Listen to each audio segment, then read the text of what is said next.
Jika pendapatan nasional meningkat, maka kesejahteraan masyarakat juga akan meningkat. Bener nggak ya?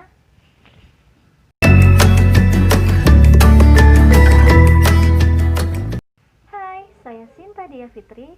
Hari ini kita akan belajar mengenai pendapatan nasional. Dan ini adalah tujuan dari pembelajaran kita. Ada yang sudah tahu apa sih pendapatan nasional itu? Pendapatan nasional adalah pendapatan yang diterima oleh seluruh masyarakat, baik dari hasil produksi barang maupun hasil produksi jasa selama 1 tahun di sebuah negara. Hal ini didasari pada semakin tinggi jumlah barang produksi dan jasa yang dihasilkan, maka pendapatan produsen akan meningkat dan kemampuan konsumen dalam membeli barang dan jasa juga akan semakin meningkat. Manfaat pendapatan nasional. Ada 5 manfaat pendapatan nasional. Yang pertama, menganalisis perkembangan pendapatan dari tahun ke tahun. Perekonomian suatu negara tidaklah selamanya mengalami kemajuan. Ada kalanya mengalami kemunduran, apalagi pada saat pandemi saat ini. Banyak perusahaan yang harus tutup kantornya sehingga akan mempengaruhi pendapatan dan perkembangan perekonomian. Yang kedua, mengetahui perekonomian suatu negara. Data pendapatan nasional dapat digunakan untuk menggolongkan suatu negara apakah menjadi negara industri, negara pertanian, atau negara jasa.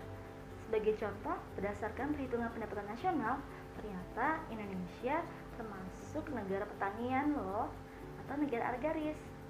Jepang merupakan negara industri. Yang ketiga, mengetahui kemajuan suatu negara. Kemajuan suatu negara dapat diukur dengan pendapatan nasionalnya ya loh. Semakin tinggi pendapatan nasionalnya, maka semakin besar pula negara tersebut dikatakan sebagai negara maju. Yang keempat, mengetahui perekonomian daerah. Dari pendapatan nasional, kita bisa mengetahui perkembangan perekonomian di daerah. Yang kelima, membandingkan kemajuan ekonomi antar bangsa. Perekonomian suatu negara dapat dibandingkan dengan perekonomian negara lainnya dengan melihat pendapatan nasionalnya. Produk domestik bruto atau dalam bahasa Inggrisnya gross domestic product. Produk domestik bruto adalah jumlah nilai produk berupa barang dan jasa yang dihasilkan oleh unit-unit produksi dalam batas wilayah suatu negara atau domestik selama 1 tahun. Nah, yang dimaksud dengan dalam batas wilayah atau domestik adalah pendapatan warga negara Indonesia di dalam negeri ditambah warga negara asing di dalam negeri. PDB ini atau produk domestik bruto ini masih bersifat total atau bruto. Selanjutnya adalah produk nasional bruto atau dalam bahasa Inggrisnya gross national product. Produk nasional bruto ini adalah nilai produk berupa barang dan jasa yang dihasilkan oleh penduduk suatu negara dalam lingkup nasional selama 1 tahun. Nah, yang dimaksud dengan lingkup nasional ini adalah pendapatan warga negara Indonesia di dalam negeri ditambah pendapatan warga negara Indonesia di luar negeri. Produk nasional neto atau net national product. Produk nasional neto adalah produk bersih yang dihasilkan secara nasional oleh penduduk suatu negara. Produk nasional neto ini diperoleh dari produk nasional bruto dikurangi dengan penyusutan. Nah, penyusutan ini adalah nilai barang yang digunakan dalam aktivitas sehari-hari. Selanjutnya, pendapatan nasional neto atau net national income. Pendapatan nasional neto adalah pendapatan yang dihitung menurut balas jasa yang diterima oleh masyarakat sebagai pemilik faktor produksi. Seperti yang kita ketahui bahwa pemilik faktor produksi terdiri dari tanah, tenaga kerja, modal, dan wirausaha. Sedangkan balas jasa atas faktor produksi terdiri dari sewa, upah, bunga, dan laba. Nah, pendapatan nasional neto ini dirumuskan dalam produk nasional neto dikurangi pajak tidak langsung ditambah subsidi. Nah, yang dimaksud dengan pajak tidak langsung ini adalah pajak yang bebannya dapat dialihkan kepada pihak lain seperti pajak penjualan, pajak hadiah. Sedangkan subsidi adalah bantuan yang diberikan oleh pemerintah.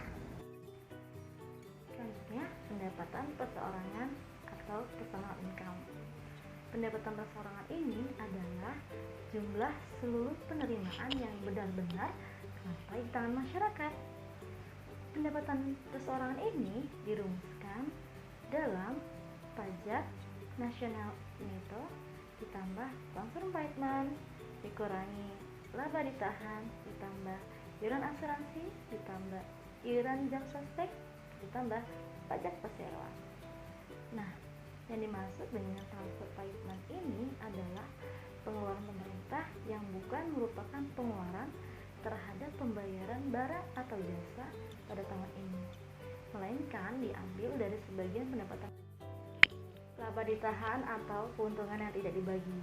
Laba ditahan adalah jumlah laba yang tetap ditahan di sebuah perusahaan untuk beberapa tujuan tertentu, misalnya keperluan perluasan perusahaan.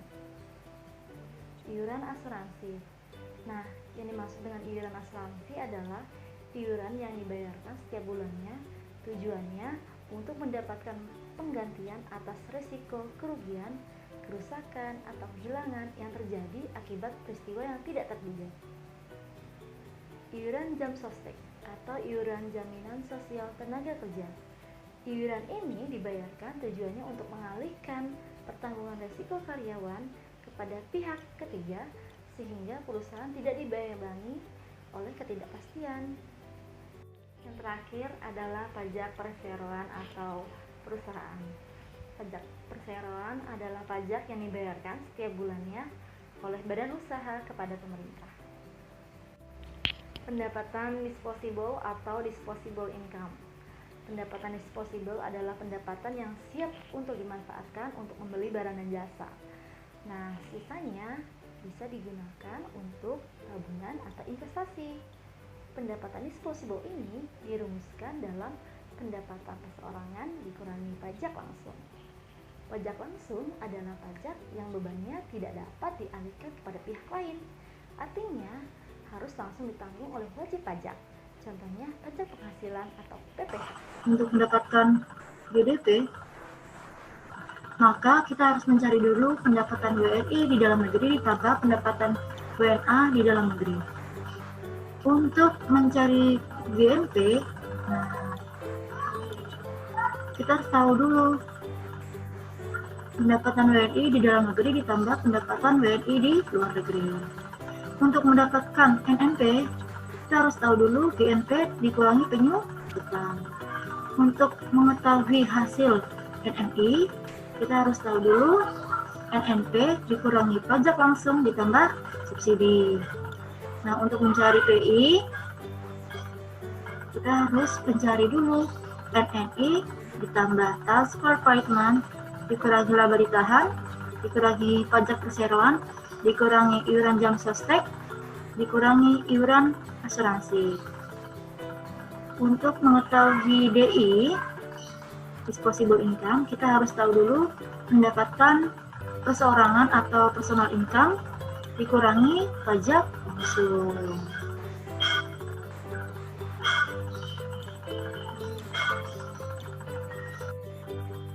Nah, ini ada contoh soal tentang konsep pendapatan nasional. Diketahui pendapatan nasional di sebuah negara dalam Y miliar. GNP 1000, penyusutan 100, pajak tidak langsung 50, transfer payment 30, iuran asuransi 5, iuran jam sostek 4, laba ditahan 20. Nah, di sini dicari atau ditanyakan adalah PI. Nah, atau personal income. Ya, PI atau personal income. Tadi sudah kita bahas ya. Untuk mencari PI berarti kita harus tahu dulu NNP. NNP itu adalah GNP dikurangi penyusutan. GNP dikurangi penyusutan, ya. Kurangi penyusutan. Hasilnya adalah 1000 dikurangi 100 adalah 900. Nah,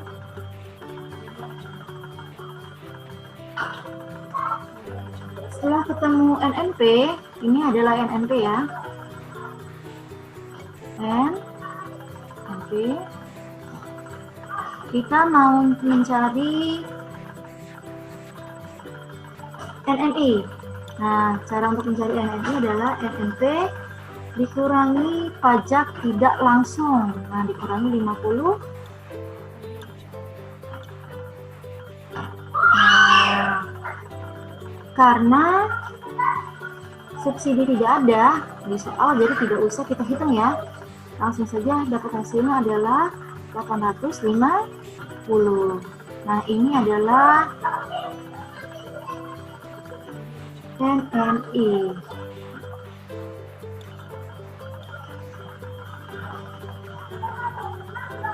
Sekarang kita mau mencari PI atau personal income ya. Untuk mencari PI kita harus dulu NNI. NNI sudah kita temui. Sekarang NNI ditambah transfer payment. Transfer payment ditambah 30 transfer payment.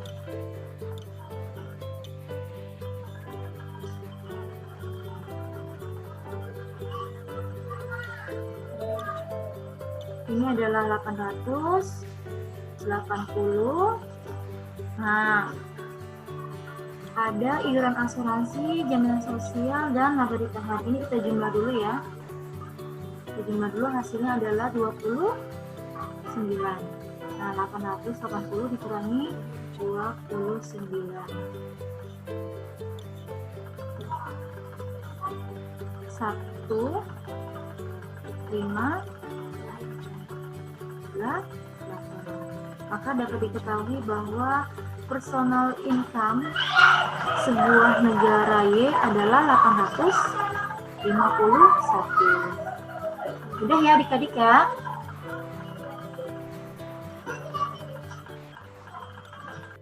Metode perhitungan pendapatan nasional. Lalu bagaimana sih metode untuk menghitung pendapatan nasional? Nah, ada 3 metode untuk menghitung pendapatan nasional. Yang pertama, dengan menggunakan pendekatan pendapatan. Pendekatan pendapatan adalah pendapatan yang diperoleh dari balas jasa atas pemakaian faktor produksi. Pendekatan pendapatan dirumuskan dalam Y sama dengan W ditambah R ditambah I ditambah P. Y untuk pendapatan nasional, W untuk wage yang artinya upah, R untuk rent yang artinya sewa, I untuk independence yang artinya bunga, P untuk profit yang artinya laba usaha. Nah, untuk lebih bisa menghafalnya, ikuti kalimat saya ya. Quanto rest in Prancis. W untuk wage, R untuk rent, I untuk independence, P untuk profit.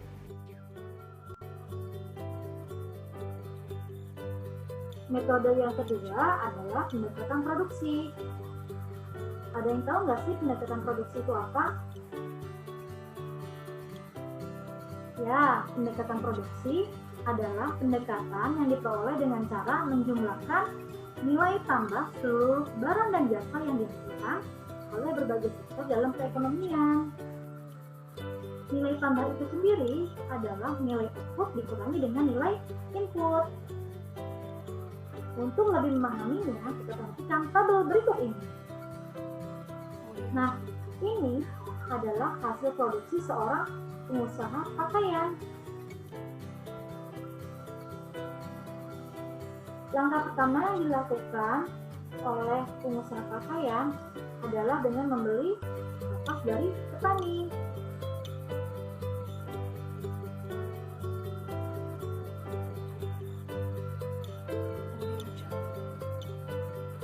Seharga Rp300.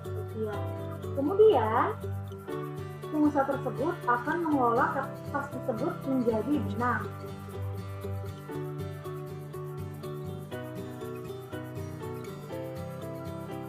Yang tadinya nilai output, sekarang kapas akan menjadi nilai input. Karena kapas tersebut akan berubah menjadi benang. Berarti harga kapas atau nilai input 300. Kemudian setelah menjadi benang harganya menjadi 400. Nilai tambahnya adalah 400 dikurangi dengan 300. Hasilnya adalah 100.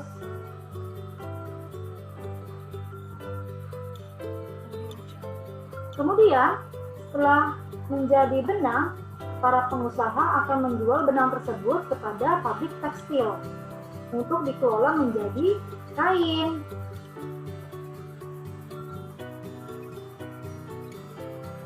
Benang yang tadinya adalah nilai output sekarang akan menjadi nilai input. Karena benang tersebut akan diubah menjadi kain.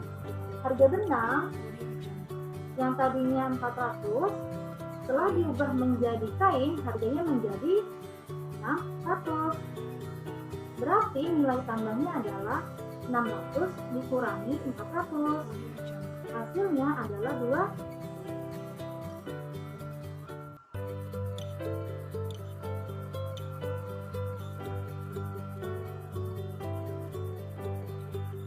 Kemudian kain tersebut akan masuk ke dalam pabrik garment untuk diproduksi menjadi pakaian. Kain yang tadinya adalah nilai input, kain yang tadinya adalah nilai output sekarang akan berubah menjadi nilai input. Dia akan masuk ke industri garment. Kemudian yang tadinya nilai output akan berubah menjadi nilai input. Harga kain yang tadinya 600 setelah diubah menjadi pakaian menjadi 800. Maka nilai tambahnya adalah 800 dikurangi 600. Hasilnya adalah 200.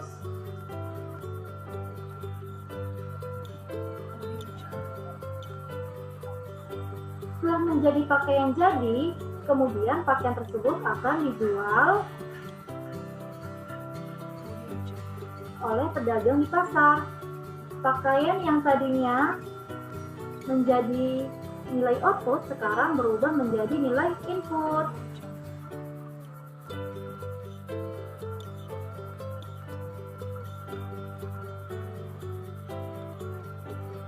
Harga pakaian di industri garment tadinya adalah 800. Setelah menjadi pakaian di pasar, harganya berubah menjadi 1000. Berarti nilai tambahnya adalah 1000 dikurangi 800 menjadi 200.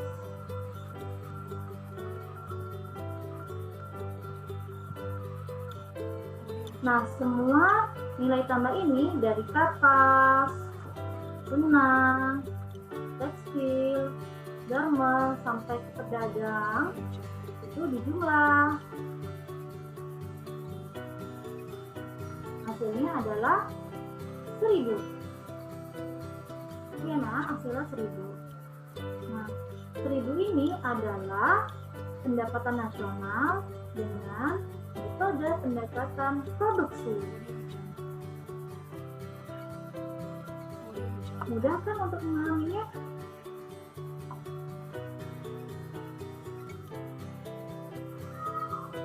Pendekatan yang ketiga adalah pendekatan pengeluaran. Nah, pendekatan pengeluaran ini adalah pendekatan yang dihitung dengan cara menjumlahkan seluruh pengeluaran untuk membeli barang dan jasa yang diproduksi dalam suatu negara dalam satu periode. Pendekatan pengeluaran ini dirumuskan dalam Y sama dengan C plus I plus J plus X dikurang N. C untuk pendapatan nasional, C untuk konsumsi, I untuk investasi, G untuk pengeluaran pemerintah atau government, S untuk ekspor, dan M untuk import. Nah, untuk lebih mudah menghafalnya, ingat kalimat berikut ya. Chicken goreng ini ekstra mayones. C untuk konsumsi, G untuk government atau pengeluaran pemerintah, I untuk investasi, S untuk ekspor, dan M untuk import. Adalah perhatikan data berikut Nah, hitunglah besarnya pendapatan nasional dengan menggunakan metode pendekatan pengeluaran. Masih ingat metode pendekatan pengeluaran rumusnya apa? Chicken goreng itu ekstra mayones. C-nya berasal dari kata konsumsi.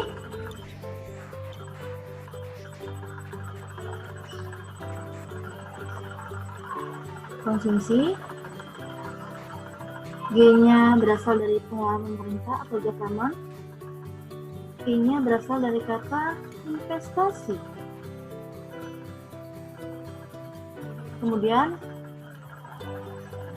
ekstranya berasal dari kata ekspor dan impor. Nah, gini ya.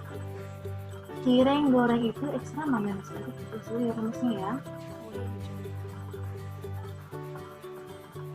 Oke, sama dengan C ditambah G ditambah I ditambah ekspor dikurangi impor. Konsumsinya adalah 3 juta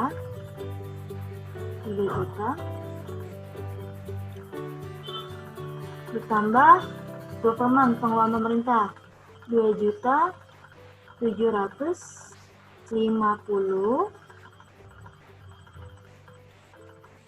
ditambah investasinya besar 1.250.000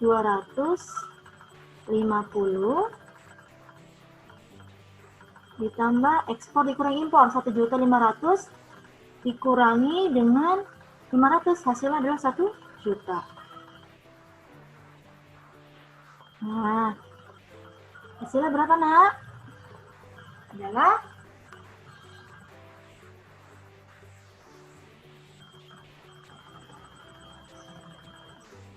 tiga juta ditambah 750.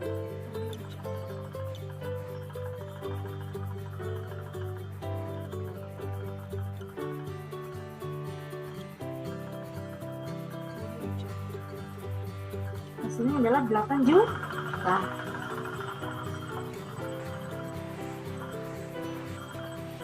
Mudah ya?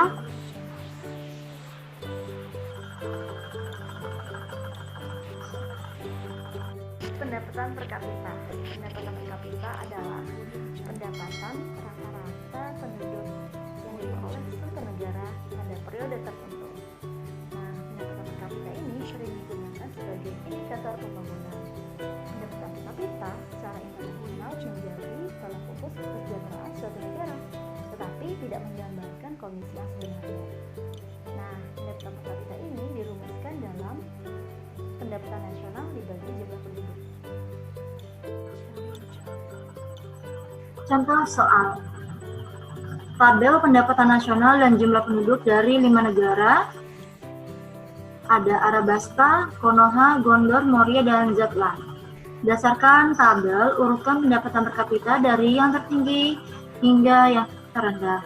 Nah, sebelum mengurutkan, kita harus tahu dulu nilai pendapatan per kapita dari masing-masing negara. Oke, kita kerjain ya. Rumus dari pendapatan per kapita adalah pendapatan nasional dibagi dengan jumlah penduduk. Untuk negara Arabasta 250 miliar dibagi 125 juta.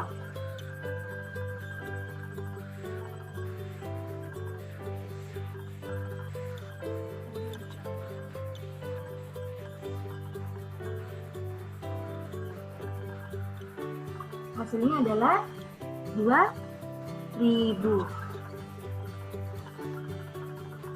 Pendapatan nasional adalah 2.000. Untuk negara Konoha, nilainya adalah GNP-nya 525 dibagi dengan 175.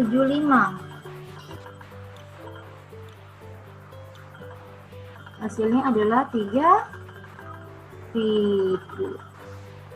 Nah, Negara Gondor 145 miliar, GNP-nya 145 miliar dibagi dengan jumlah penduduknya 145 juta. 1000.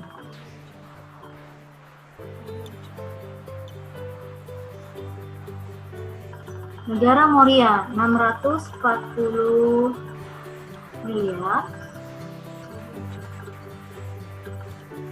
dibagi dengan 160 juta. 4.000. Terakhir Zetland 400 miliar, 400 juta miliar dibagi dengan jumlah penduduknya yaitu 500 juta.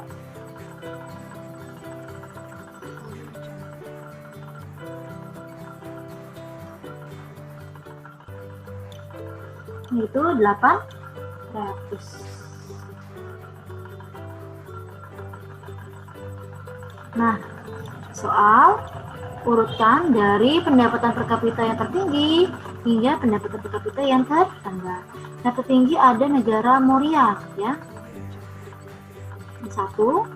Yang kedua, negara Konoha, tertinggi kedua. Tertinggi ketiga ada Arabasta. Tertinggi yang keempat ada Gondor. Tertinggi yang kelima ada Zetland. Nah, udah ya?